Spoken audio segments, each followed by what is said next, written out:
Hey, small business owners, welcome to Unleashing Video Marketing for Businesses, where we dive deep into the world of video marketing as top experts reveal their secrets and strategies to power up your growth. Ready to elevate your business? Then get set, camera speed, and action.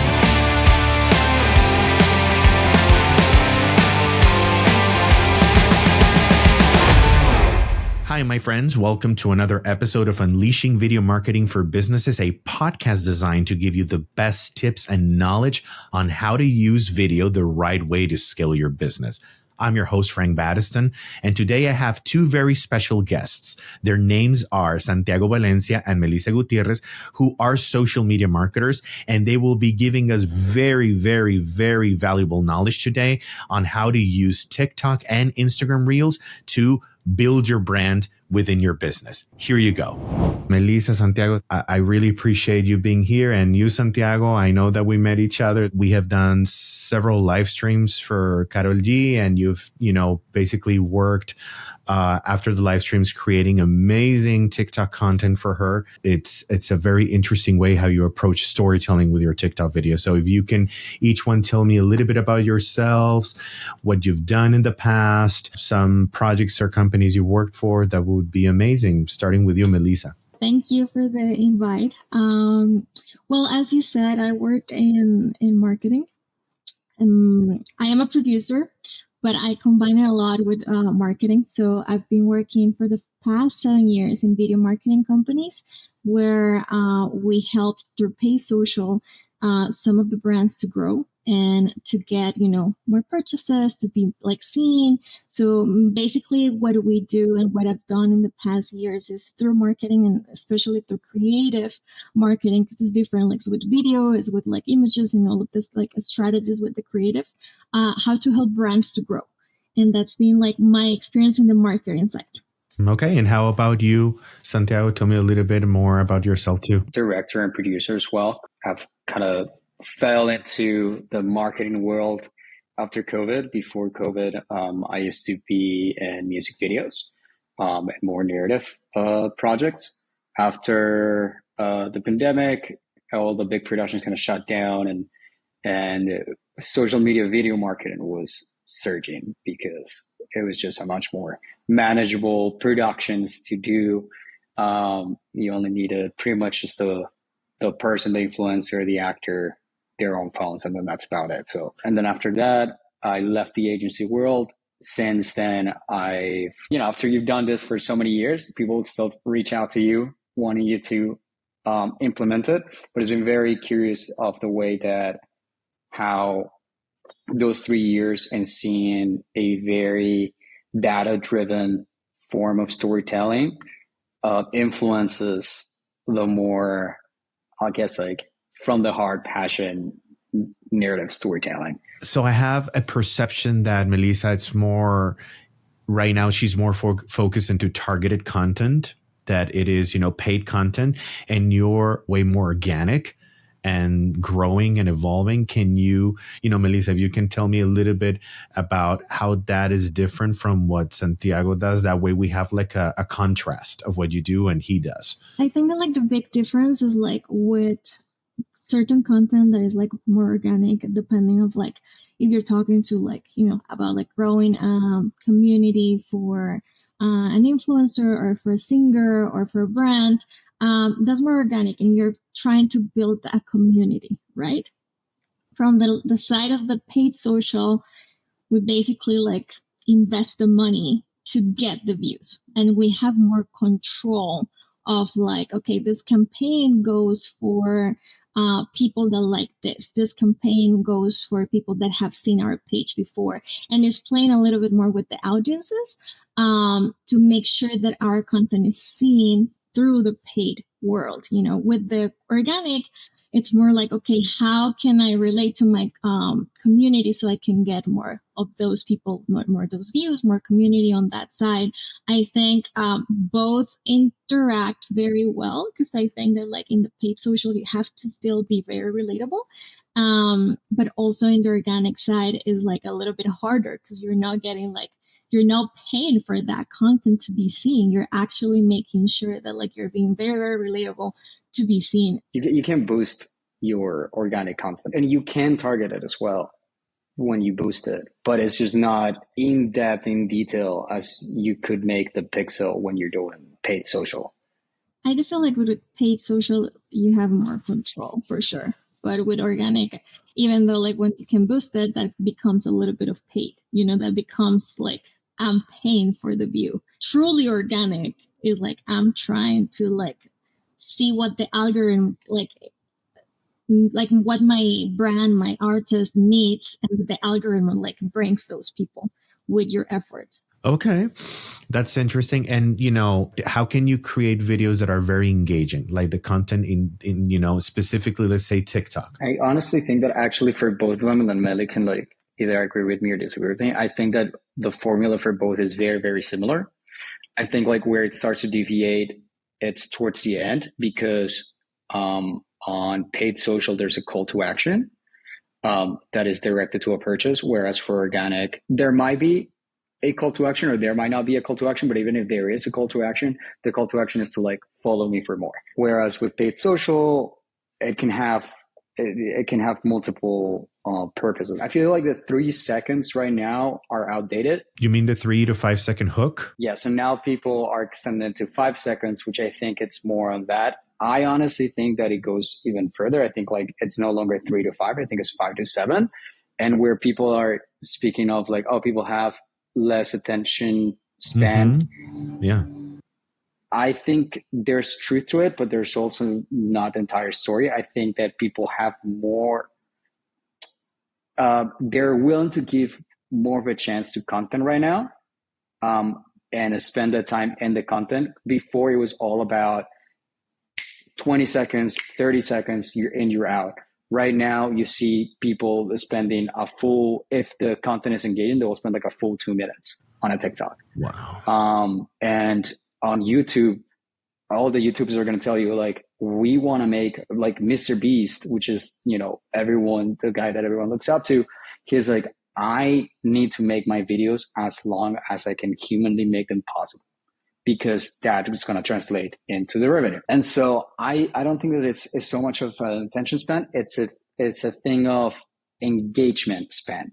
That's what I like to say. And I think it's the same for paid social. It's all about keeping people engaged every 3 to 5 seconds. So a lot of people worry just about the first 5 seconds, but it's like, okay, I hooked you. How am I going to retain you? Okay, in 5 seconds, I got to make something different. I got to bring in new information. So it's keeping that mind, like that monkey, entertained. When it comes to organic though, I think the strategy for engagement and spread has to do a lot with the type of content that you decide to do and where do you decide to do it. On a nutshell, I believe that TikTok is for discoverability. It's great. They're going to push you out, and you hear this time and time again of people like, I posted this video and it went viral. And overnight, over like a span of a week, I now have like 200K followers, where influencers on Instagram, influencers, like people that dedicate to this, like it will take them a year, if no longer, to like get to that 200. But I think it's because people on TikTok are much less engaged. They'll just like quickly follow, and they're following so many pages that they don't really engage. So you need to that's kind of like the first part of your funnel. You take your audience from TikTok, you get discovered on TikTok, and you gotta like bring them over to Instagram to create what Melo was saying at the beginning of the call, which is like create the community. And that community, funny enough, is not even so much created on the feed, on the posts. That's mostly just like that little cookie to keep you entertained. But the real community is created on the stories, as the engagement, as the Q&As, is the, is what it like. That's why like those little boxes of like, hey, I have like an hour free, let's talk, immediately just boots your algorithm. And then also too, and TikTok is more about like, I want to see the behind the scenes. I want to see something interesting, kind of entertainment. On Instagram, because it's all about the community, is shareability. And so it's like tips. So I was having this conversation with a chef last night who has a cooking class. Would you say he's his own business, right? He has his own business, and he was having a little bit of trouble to like scale his account.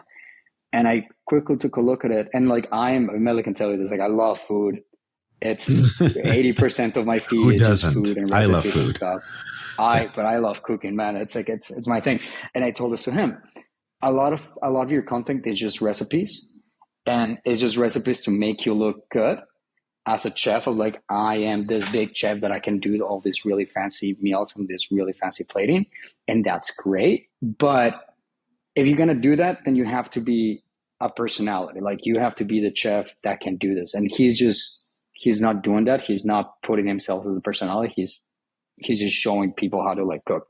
And regular people are not gonna go and get this really fancy ingredients and spend like 2 hours making this plate. And, so what they really want to do is like tips. Is like, hey, did you know that you could also make ice cream this way? Hey, did you know that you could also make rice pudding this way? Hey, did you know that you could also, and that's what I told them, like every time that you're going to post, if you don't think that you're in a position yet where you can put yourself as a personality, and then so what is attracting your audience is who you are, then every time you post, you need to make that question for yourself. It's like, would someone look at this and say like, oh, I didn't know that could be done also this way.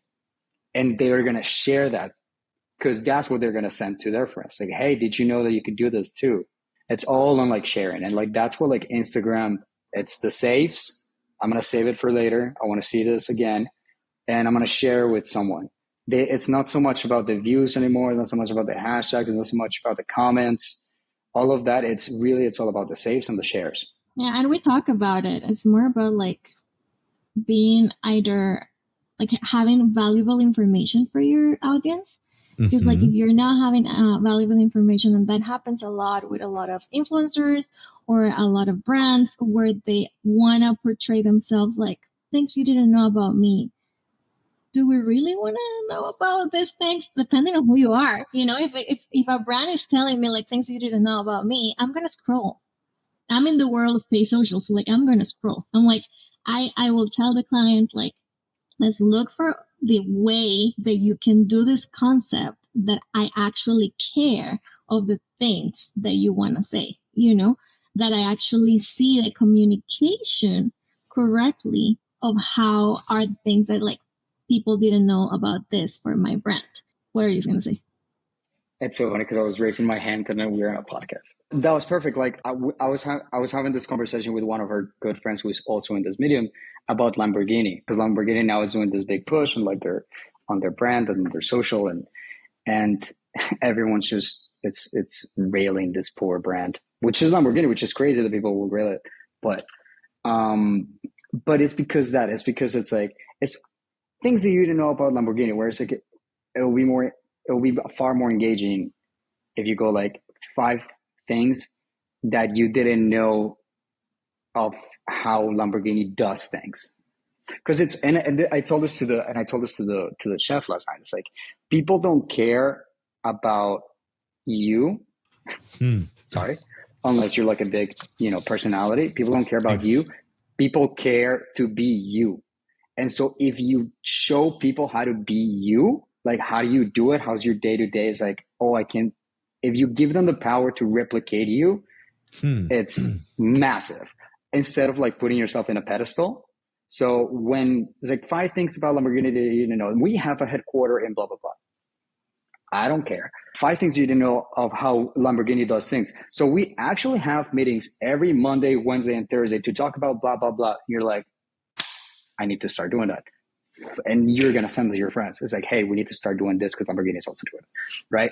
That depends, because that is valuable information for you, business owner. Right? But if we're talking about the car, and we're talking about car audiences, which like car fanatics are like all about like details. So I wouldn't go like my headquarters are in.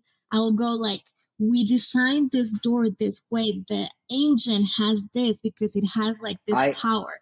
No, That's I the thing have the that I'm perfect saying. rebuttal for that. That is 100%. I am so sorry. That is 100% not true. And there is a very well-known success case of why this is not true for cars, and is supercar Blondie. Supercar Blondie became What does she the do? biggest. That's where I'm going. Supercar Blondie became the biggest, at one point, the biggest influencer in all the different markets. Not because, and she would say this, and like if you watch the interviews, she's like, she has some cardinal rules to her content, but her number one cardinal rule is make it dumb. Like, talk, don't like, this door was made with carbon fiber because of blah blah blah. I'm not saying that. Don't get, like, she just goes like I'm not this, saying like that. she's literally saying like, this is so cool, this is amazing, oh my god, I love this. And like, could you imagine yourself behind this wheel? Like, this feel like, it's very common men. Yeah, because you're going to the aspiration of people wanting to like be in that car, feeling that. And I'm not saying like, oh, this door is made with carbon. Like, they don't care. That's a brand talking. That's literally what we're saying the same. No one cares about that. Like, they care about like, oh, when you open the door, wow, this is so cool. The logo comes in the floor. Like, so every time that you're gonna open the door is like a presence. It's like Ferrari. I own a Ferrari. Like, I step down and I see the logo of what I bought. Of course, they're very popular, but back into, let's say, the business owner who's starting. This is my question. How would you approach evergreen organic content, and when? And then when do I approach, the paid targeted content, and how do I do it? I actually have a great example for that. There's this guy, his name is Joseph Campbell. He was born, raised into a Mormon family, and then he left and he was homeless for a while, and then he turned his life around, this whole thing, right? So a lot of his like content for the last like 3 years that I've been following him, it's always been about how to have a good life routine. And he was very slowly like climbing and climbing and climbing. I think I started following him when he was around 40K. Within this week, he blew up. And if you look him up right now, he's at 1.4 million. And what he did, and I am actually doing it, and I made this for Melly, is he started meals that pack a lot of protein for under $5. Because he's like, right now, a lot of his like fitness content was for people that are trying to bulk. And when you're bulking, it's all about how much protein you consume in your day, right? And that you need to consume a lot of protein. And then so, when you have to like eat 200 grams of protein, those meals start looking massive. And you're like, damn, dude, I gotta eat like 5-6 times a day. And like, I can't even stuff my face anymore. And then his meals are very small. His meals are under $5, and they're packing like half of your protein take, like 100 grams of protein, which is a lot. The minute he started doing that, 1 meal. Like, what took him 2 years took him a span of a year and a half. And if you look at the way that he shot his content, is shot by shot, almost exactly the same as what he has been doing the last 2 years. What changed? The message. Somebody that's going to watch it, going to be like, oh, I didn't know I could do that. And send it to their friends. Say, hey, did you know that you could like pack 100 grams just doing this? And then on the paid social side, he came out with like a coaching thing, which is like completely separate from fitness, right? It's like, it's mental, it's spiritual, it's life coaching. He figured out a way to like merge the both. And it's like, if you want to have a good mind and a good spirit, you got to feed the body. And he made a video about that. And then after that video, I think it's on his story highlights, then his like protagonist program blew up.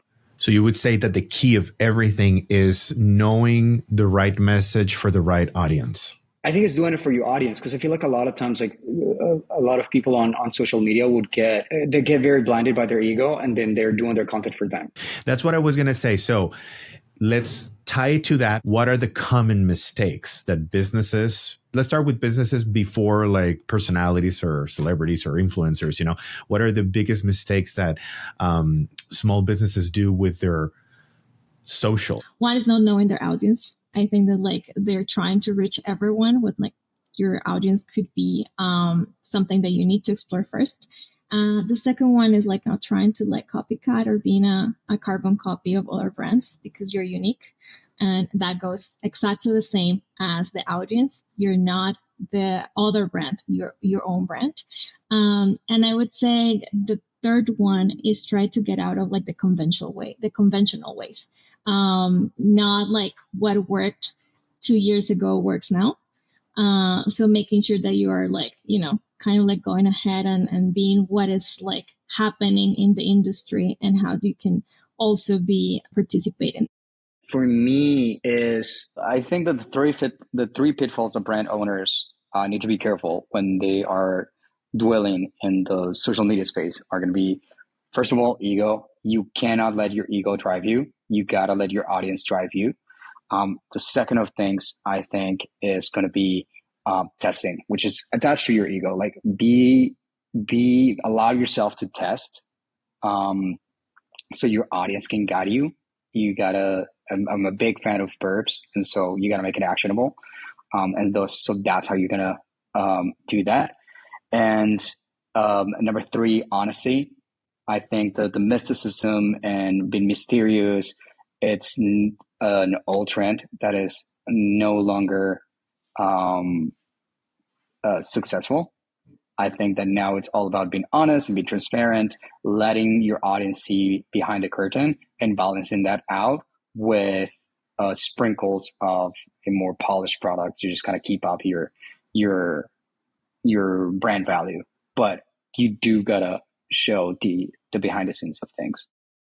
You gotta see what actually your people is looking for and what they're interested. They don't know their audiences sometimes, and they come to an agency like, "Oh, we don't know what to do. We're not converting. What is happening?" And maybe like you didn't see that your product is actually to this audience and not to this. Like not knowing your audience. Look at the agency that I'm the co-founder of. Like I approve at least 50 like influencers a day just to like build partnership with brands, and I just see the same.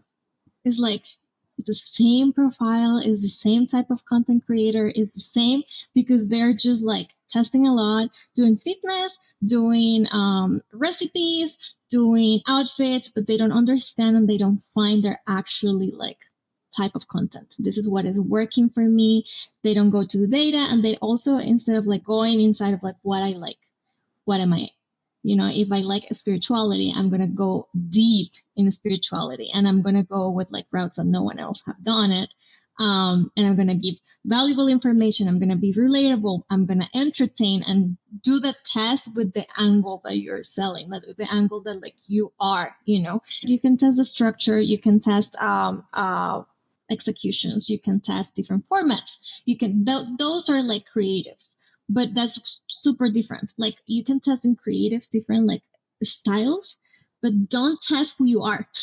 Do the right diversification, because I see like people doing creatives that could like literally hurt their brands, just because they want the view. And also I'm seeing in influencers doing whatever to get those views, and it's like it's hurting your image and it's hurting your brand. To her point about not knowing your audience, I think it's not so much about like knowing your audience, but being willing to test. So, and that goes to both, like everything, everything that is paid social is all about testing and like A/B testing, and it's starting with a wide audience. It's starting to like find like your niche, and then like running it up again, and then going narrow, and it's just kind of like that dynamic. Also, like you see this on YouTube, you see this on TikTok, you see it on Instagram. They're all giving you now options for you to A/B test your covers, your first 3 seconds, your captions. Like they're giving you a bunch of tools to A/B test that there wasn't there before, because they understand the value of being able to test. And by testing is how you find your audience.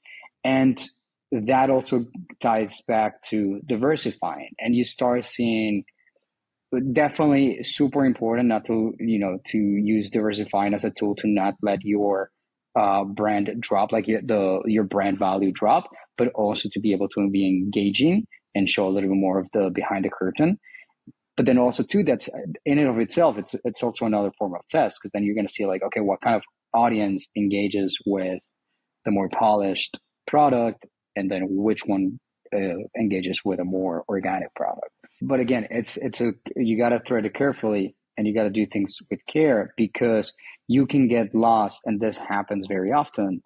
We've seen it happen in agencies where the brand will get lost in testing, and they just get hooked on this drug because they're getting all these data points, and by testing so many things, they lose focus of who they are. And there's going to come a point where there's no brand recognition. Your audience doesn't know who you are anymore, because you're testing so many things and you're trying to be so many things at the same time that you're like, there's no brand loyalty, even from the brand itself.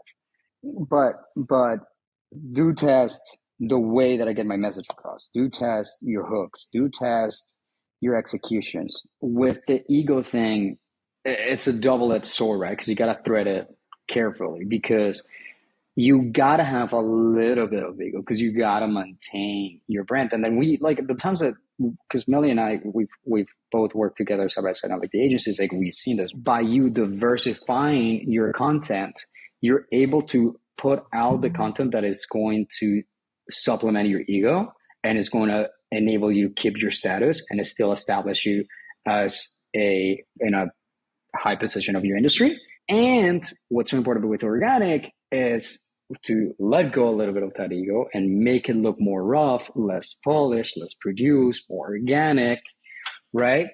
And kind of give the behind the scenes. And that behind the scenes doesn't only mean behind the scenes of the company, of how they do things behind the curtain, like the company themselves, but also the behind the scenes of what it is for users to use their products. Transparency, honesty, and your marketing. You know, we are from a different generation, and we have this conversation all the time with Melly's little sister, who's a generation after us, Generation C.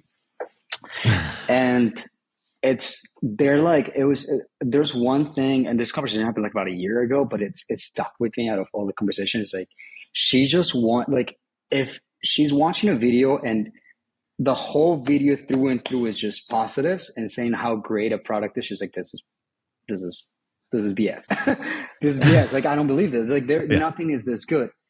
But she feels so much more inclined to buy. They're lying to me. There's something hidden. There's something. And if on the video, they're straight about it. It's like, our product is great, but there's like being able, and it's super hard to have that conversation with brands. It's like, would you feel comfortable if we say that this is wrong with your product? No brand is going to be like, oh yeah, go for it. You know, it takes a while to convince your brand to be able to put it, but like doing that, whether that is on an ad or it's an organic post, it's so valuable. And then they might say like, yeah, it's fine, but put it way at the end. And it actually, It's like, can I actually make that the hook? Can I actually be like, oh, Kylie Cosmetics is not all that it's trying to be. I was like, oh, did you know that this was wrong with Kylie Cosmetics? And then, but you can like, you make it like a listicle and you do 5 things, and there's the first one is a bad thing and the other 4 are great things, but you're making that the hook. You see this at big level, man. Like, you know, for the longest time, for the last like 5-7 years, like DC has been trying to copy Marvel, and it's just backfire badly. And now that like James Gunn's at the helm, the first thing that he came out was like, yo, I know I come from Marvel because I did the Guardians of the Galaxy and all that, but I am not writing the same cocktail. Right? Like if we want to be successful, we've got to be different. And now everyone's like, and the guy has been so upfront with every single stage of his process. It's like, we're writing this, we just got that, like, because Marvel is all about the mysticism. And he's like, okay, cool. So we're not going to do that. I'm going to tell you exactly when we cast. I'm going to tell you exactly like how the costumes are going to look like. I'm going to exactly tell you, you know, the first few pages of the script, like all of this stuff. And like the engagement, the interest for DC has increased a lot. For Marvel right now, since Endgame, there is just flop after flop after flop. And that is only, I mean, that's entertainment. And we saw a case not too long ago. They actually did a whole series about it, and it was fantastic.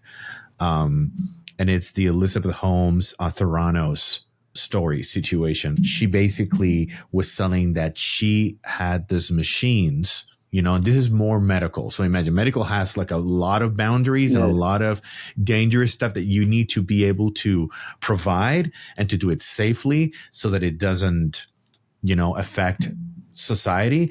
And what she did is that, she basically got that she could basically analyze blood out of this machine in seconds. And with just a drop of blood, she could get all these different analysis for diseases. Yeah.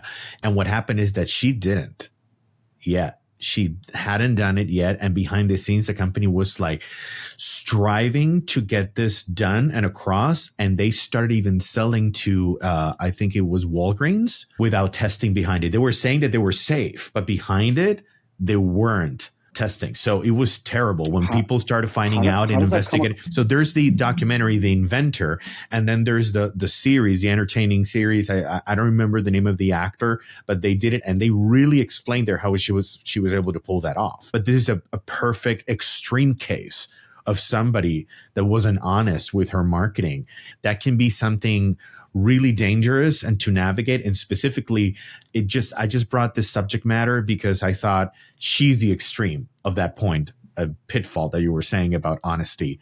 Social media, how do you think is changing, and how can a brand be ready for what you guys think that it's coming? The next thing for social media is taking your community out of social media. As long as you keep your community within any of these platforms, you're bound to the platform's algorithm. You're bound to the platform's push. You're bound to the platform's revenue structure, right? Which each one of them has like their own way of paying their influencers. So if the purpose for TikTok is to get discovered and to eventually transfer those people that discover you on TikTok to Instagram to create a community in Instagram, then later on Instagram, your purpose is to take that and like take it out to like your own website or your own Medium or your own WhatsApp group or your own whatever that like, or meetups, whatever that product is going to look like for you. The next thing is, okay, how do I, now that I have the audience, how am I not bound one single system to the platform? or Because then what happens if like Instagram is down, if Instagram goes away, if something like what happened to Twitter, Yeah. Guys, thank you so much for all those bullet points. I appreciate your time. I appreciate you guys being here and giving us so much. Definitely we'll put in the show notes all the information that we need so that people know what you guys do, how they can find you, how they can actually get in contact with you through your socials.